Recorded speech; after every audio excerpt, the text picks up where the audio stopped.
If a man develops a pleasure in receiving, his not healthy. His identity is getting a little confused. And it's not true that it's fluid. A man is a man and a woman is a woman. And if you're not enjoying being a man, it's a big problem. If you really want to get to the heart of the issue, all of Hasidus says one thing: understand and be comfortable with the idea that life is not about you. It's not about you. How does that apply to marriage? Or is marriage different? Marriage is all about you. Not even chatzi chatzi. How is marriage not about you? It's pretty much the clearest and most obvious example. Particularly, marriage is not about you, because there's somebody else. Until you're married, it's about you. Once you're married, it's not about you.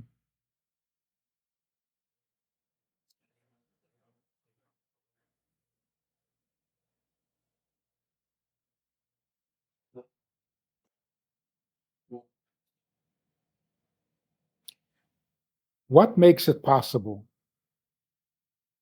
for two people to become one? Because the purpose of marriage is v'hayu l'basar echad. How? How do two people become one? Especially when it's a man and a woman. They're not just two people, they're two very opposite people.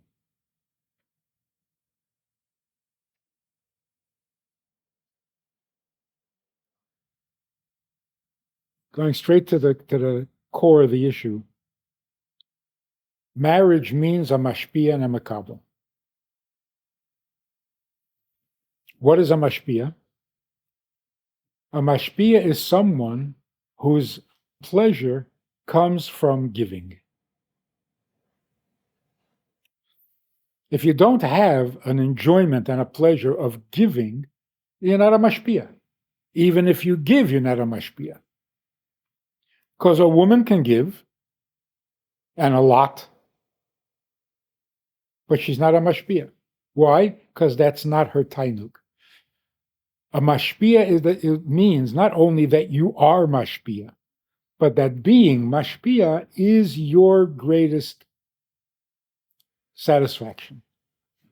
If you're a teacher and you see success, the students are actually learning, they understood, they heard you, they got you. That is the biggest pleasure.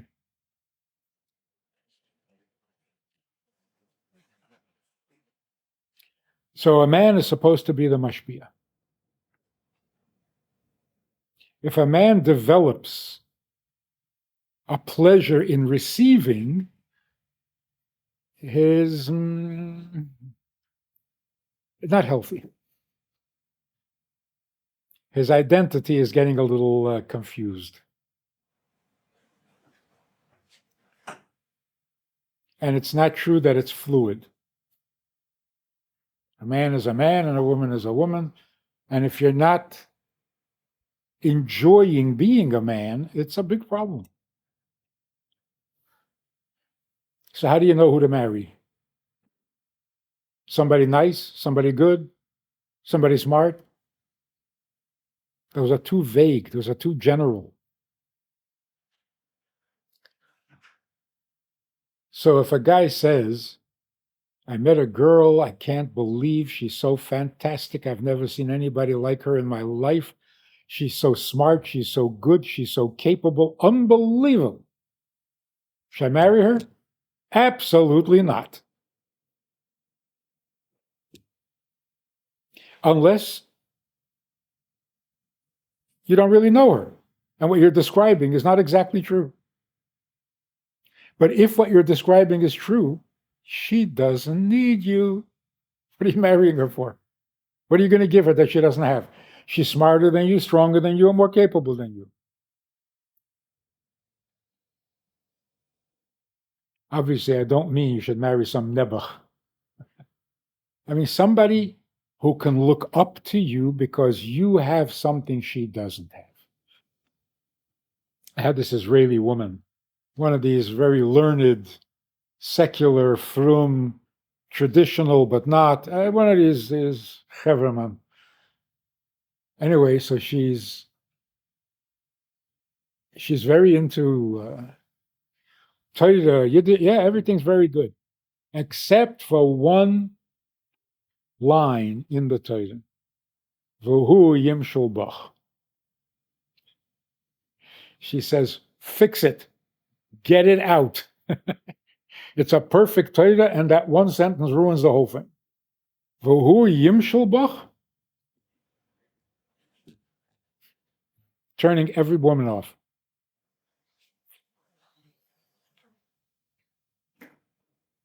So I knew she wouldn't accept any answer, no matter what I said. I said, did you ever wonder why does it say v'hu yimshul bach? Is that correct Hebrew? Shouldn't it say v'hu yimshul olayich? He will rule in you, or he will rule over you? And she said, whoa, I never noticed that. It's okay, when you figure that out, then you'll understand what it's saying.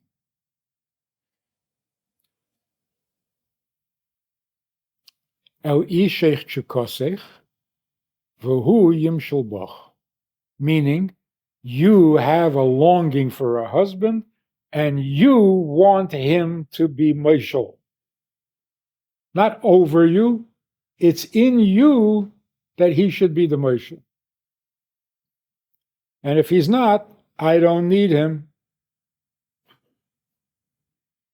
So it's not saying women are weak and you have to be their boss. It's saying the woman will accept you if you can be the boss. If not, she doesn't need you.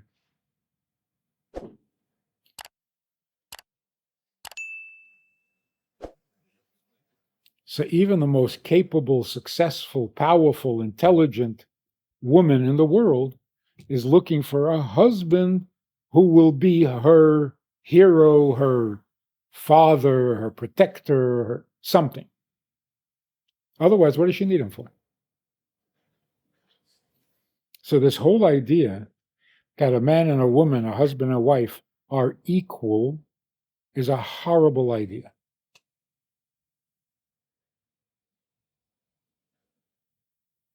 So this couple came for marriage counseling. She says, we're married for whatever, a bunch of years. He never does anything. This is a pretty radical statement. Never does anything. I have to do everything. He does nothing. He looks at me like, she's crazy. He says to her, have I ever refused anything you've asked for? I do nothing. I have never said no to you about anything. I give you everything you ask for. And she says, no, you don't do anything. So who's lying here? Anyway, at some point, she says, okay, I've had it. That's it. I'm finished. We went already for marriage counseling. We went for therapy. We went for years and years. Enough. Let's just get divorced and get this over with. He says, if you want a divorce, I'll give you a divorce. So she looks at me and she says, you see? He never does anything. If I want a divorce, what do you want? Do something on your own without my asking you. So what is she saying? Take charge. Do whatever I ask you. What do you mean, my son? It's frustrating to a woman when you treat her like, well, what do you think? Well, what do you want? Well. Say, live a life that she can follow, which that's what it means. You propose to a woman, you're saying, come into my life and support me. What if you don't have a life? Then who is she marrying?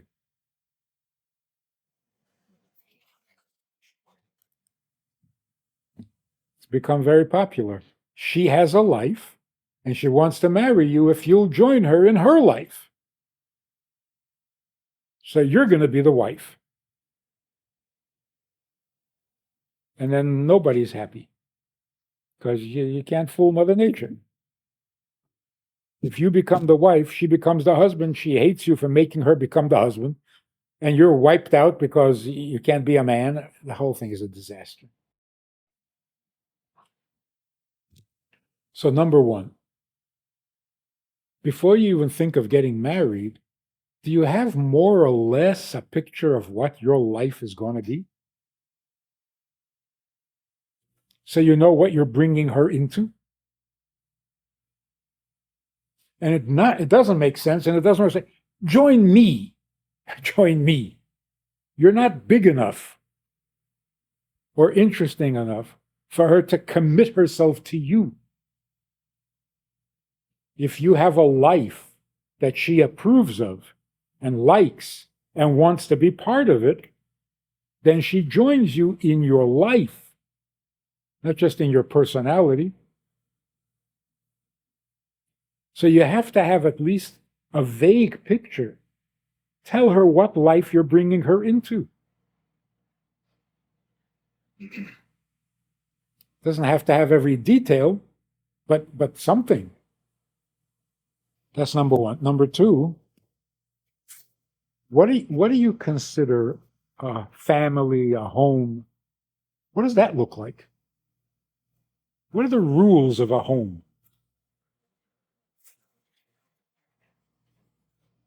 People come and complain. We don't have shalom bayis. We need shalom bayis. Can you help us with shalom bayis? A second. If you had a bias, I could help you with the shalom. You don't have a bias. So your problem is not shalom bias. The problem is you don't have a bias.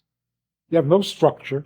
You have no rules and guidelines for how to build a home, and you want shalom bias. What does a home look like?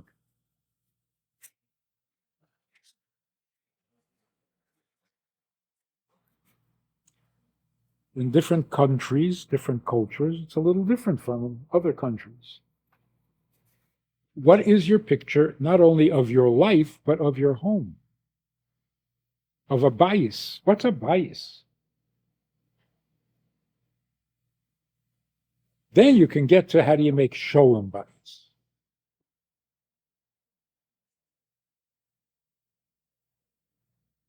The next important topic is respect. It is very hard to respect someone you live with. You become too familiar. You become too comfortable, too predictable.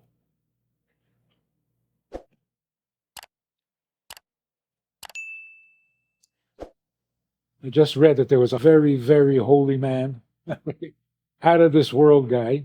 He got married, and a day or two after the marriage, he saw a woman walking around in his house. He said, what is she doing here? But then he thought, no, wait, maybe this is the one I married. So he checked, and yeah, it was the one he married. Is that weird? Actually, it's very romantic. It's like every day, are you the one? Oh, wow. No boredom there. You know what I mean? It's like you're not getting too familiar with each other. Anyway, yeah, it's weird.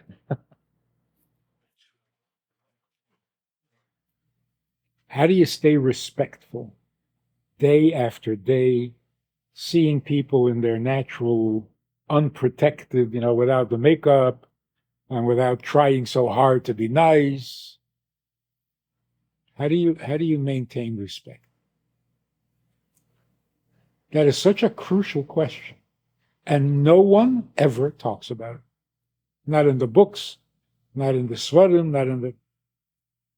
Yeah, it says you have to respect your wife. Thank you. The only way to maintain respect is through tznius. A lack of tznius, the respect goes out the window in a minute. If you enjoyed this conversation or this topic and you're looking for more information, or you want to hear it again from another angle, there's a way to do that. And that is in this book. It's all there. Order it from Amazon. You can read it, reread it, and share it.